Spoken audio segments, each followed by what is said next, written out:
नमस्ते जी, आप सभी को सादर प्रणाम मेरा।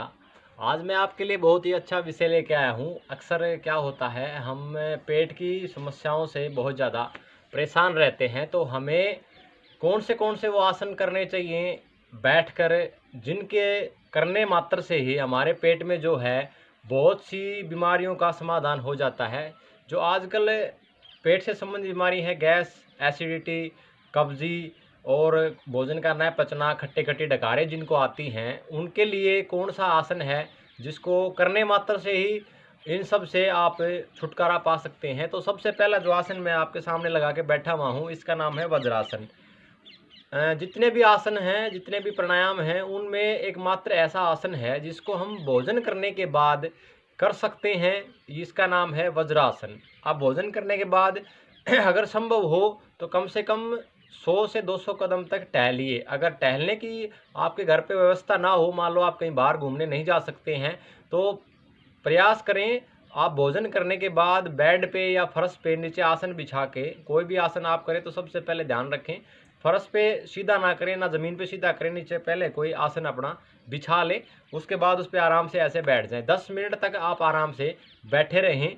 और अगर किसी को गैस, कब्ज, एसिडिटी इसकी समस्या रहती है, तो आप शाम को भोजन करने के बाद थोड़ा सा गुड़ लेना ना भूलें। भोजन करने के बाद आप गुड़ का सेवन ज़रूर करें।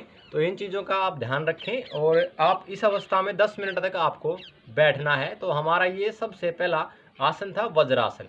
उसके बाद जो दूसरा आसन है वो आपको करना है मंडूकासन। आपको करना क्या है, अपने दोनों हाथों को ऐसे सीधा करना है, अंगूठे को मोड़ के यूँ हथेली के बीच में लेके आना है और धीरे धीरे ऐसे अपनी मुट्ठी बंद कर लेनी है। तो क्या होगा, ये अंगूठे के जो बाहर वाले हिस्से हैं, ये अंगूठे के जो अपने जो हड्डियां हैं, ये बाहर निकल आएंगी ऐसे।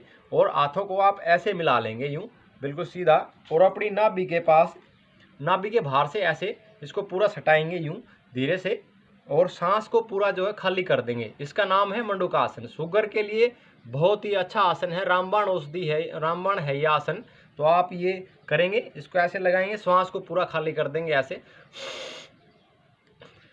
सांस पूरा खाली हो जाएगा तो जो आपकी नाभि है वो आपको पता लग जाएगी, धरण जिसको कहते हैं हम, वो आपको पता लग जाएगी कहाँ है हमारी और कितनी स्वस्थ है या नहीं है। और धीरे धीरे आप इसे पूरा नीचे झुक जाएंगे यूँ, और नज़र को जो है आप बिल्कुल सामने रखेंगे ऐसे, बिल्कुल सामने रखेंगे यूँ। तो आपको एहसास होगा कि जो हमारी नाभि है वो सही तरीके से काम कर रही है या नहीं कर रही है, जिसमें शुगर जैसी बीमारी का इलाज संभव है इस आसन के करने मात्र से। तो आप इसका प्रयास करें। लगभग आप 30 सेकंड तक अभ्यास करें, शुरुआत में शुरू करें, और धीरे धीरे इसको आप 1 मिनट तक लेके जाएं। धीरे धीरे आप वापस आ जाएंगे।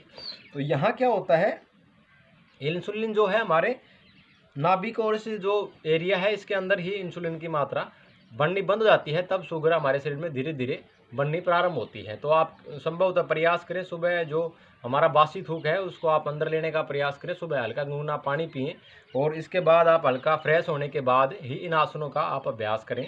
जो मंडूकासन है इसका फ्रेश होने के बाद ही इसका अभ्यास करें।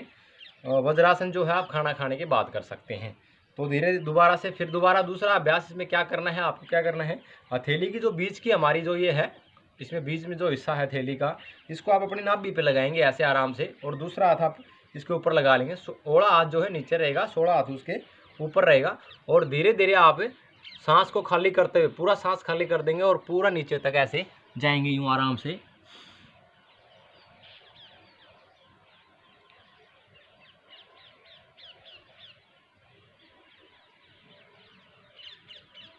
तो जो हमारी पेन क्रियाएं हैं वो दोबारा से काम करना प्रारंभ कर देती हैं। तो इंसुलिन की मात्रा जो है बनना धीरे धीरे शुरू हो जाती है। तो दूसरा अभ्यास आप ये करें। तीसरा जो अभ्यास है आप शशका आसन।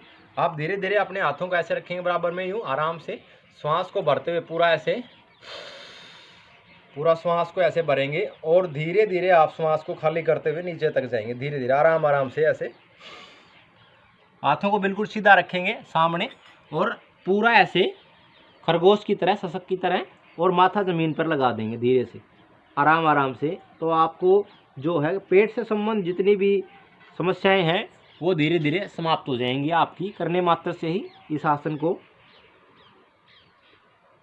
कम से कम 30 सेकंड तक इसका अभ्यास करें, और जहाँ तक संभव हो 2 से 3 बार इसका अभ्यास आप करते रहें। तो ये हमारा तीसरा जो बैठ के करने वाला आसन था वो है। चौथा आसन जो आपको करना है गोमुख आसन। क्या करना है आपको, एक पैर के ऊपर ऐसे बैठेंगे, ये पीछे वाला जो पैर है हमारा इसकी यहाँ पे बैठेंगे आराम से, इसको अपने जो नितंब है उसको रखेंगे। दूसरा पैर जो है बराबर से ऐसे निकालेंगे यूँ धीरे से पीछे, और जो पैर ऊपर है आप उसी हाथ को यूँ ऊपर से लेके जाएंगे पीछे तक पूरा ऐसे, और पीछे वाले हाथ से नीचे से हाथ लेके जाएंगे और इसको पकड़ने का प्रयास करें। गर्दन आपकी सामने रहे यूँ बिल्कुल, और जो हमारी दूसरी जो हाथ है वो कान के साथ सटा हुआ संभवतः प्रयास करें। हो सकता है पहले अभ्यास में आप इसे ना कर पाएँ, तो धीरे धीरे आप इसका अभ्यास करेंगे तो आपको इसकी आदत लग जाएगी। तो आप ये ज़रूर करें धीरे धीरे, कम से कम 1 मिनट तक इसको करने का अभ्यास करें। धीरे धीरे आप इसको ऐसे खोलेंगे, हाथ को धीरे धीरे वापस लेके आएंगे। फिर दूसरे पैर पे, हर जो आसन है 2 स्थितियों में हो रहा है आपके सामने। दूसरा पैर ऐसे लेके जाएंगे, ऐसे ऊपर से दूसरा पैर। तो अब ये पैर हमारा ऊपर आ गया है, तो ये हाथ ऊपर से जाएगा ऐसे धीरे धीरे और पूरा यूँ पीछे तक।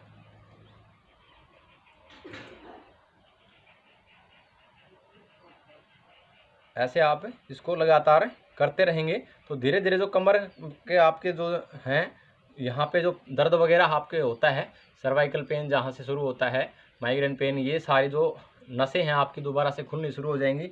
और आप ऐसे भी बैठ सकते हैं, इसको हमें सिद्धासन बोलते हैं, क्योंकि ये ज़्यादातर ब्रह्मचर्य का पालन जिनको करना होता है वो ये आसन जरूर करें। सिद्धासन में इसको आप ऐसे बैठ सकते हैं। आसन का नाम भिन्न भिन्न हो सकता है, कोई किसी नाम से किसी आसन को पुकारता है, कोई किसी नाम से किसी आसन को पुकारता है। तो आप इसमें बैठने का प्रयास करें। संभव होता है ऐसे आप रोज़ कम से कम बैठेंगे तो आपको जो मल से संबंधित और मूत्र से संबंधित जितने भी रोग हैं वो धीरे धीरे आपके नियंत्रण में आने शुरू हो जाएंगे और आप एक स्वस्थ जीवन जीना शुरू कर देंगे। तो आप ये सब करें। और दूसरा आपसे एक छोटा सा निवेदन है, जिन भाइयों ने मेरा चैनल सब्सक्राइब नहीं किया है कृपया सब्सक्राइब करें, और अगर वीडियो आपको अच्छी लगती है तो शेयर करना बिल्कुल भी ना भूलें, और इन आसनों का आप अभ्यास करें अपने दैनिक जीवन में। तो 4 मैंने आज आपको बैठ के करने वाले आसनों का अभ्यास करवाया है। आप सब करें और स्वस्थ रहें, मस्त रहें। आप सभी को वंदे मातरम, जय गौ माता की, नमस्ते।